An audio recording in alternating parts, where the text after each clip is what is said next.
இல்லை நான் கிளம்புறேன் ஊருக்கு நேராச்சு. உள்ள சத்தம் கேட்குறாங்க, நீங்கள் வாட்டுக்கு போகிறீங்க. என்ன சத்தம்? ஒன்றும் இல்லை. நீங்கள் அடிச்சு விட்டீங்க, எதுவும் இதாகி போச்சுன்னு. வாங்கினே கூட எங்கேயாவது கூட வாங்கினே.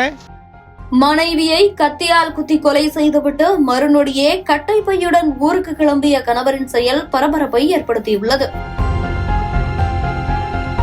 விருதுநகர் மாவட்டம் சிவகாசி முருகன் காலனியைச் சேர்ந்தவர் 37 வயதான திருமலைக்குமார். இவர் கோவையில் உள்ள தனியார் அச்சகத்தில் பணிபுரிந்து வரும் நிலையில் மனைவியும் குழந்தையும் மட்டும் வீட்டில் தனியாக இருந்து வருகின்றனர். இவர்களுக்கு திருமணமாகி 9 ஆண்டுகள் ஆன நிலையில் 8 வயதில் ஒரு பெண் குழந்தை உள்ளது. இந்நிலையில் விடுமுறைக்கு வீட்டிற்கு வந்த திருமலைக்குமார் மனைவியின் நடத்தையில் சந்தேகம் கொண்டு அவரை திட்டியுள்ளார். இதனால் இருவருக்கும் வாக்குவாதம் ஏற்பட்டுள்ளது. ஆத்திரமடைந்த திருமலைக்குமார் தனது மனைவியை சரம் மாறியாக கத்தியால் குத்தியுள்ளார். ரத்த வெள்ளத்தில் சரிந்த அவரது மனைவி சம்பவ இடத்திலேயே உயிரிழந்துள்ளார். சத்தம் கேட்டு அக்கம் பக்கத்தினர் அளித்த தகவலின் பெயரில் சம்பவ இடத்திற்கு விரைந்த சிவகாசி கிழக்கு காவல் நிலைய போலீசார் உடலை கைப்பற்றி பிரேத பரிசோதனைக்காக சிவகாசி அரசு மருத்துவமனைக்கு அனுப்பி வைத்துள்ளனர்.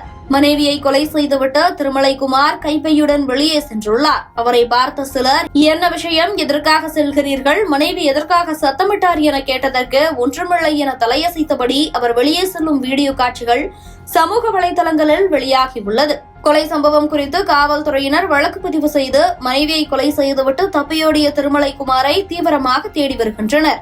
கொடூரமான முறையில் மனைவியை கொன்றது மட்டுமில்லாமல் சாவகாசமாக கட்டை பையை எடுத்துக்கொண்டு ஊருக்கு போகிறேன் என கிளம்பிய கணவரின் செயல் பேசுபொருளாக மாறியுள்ளது.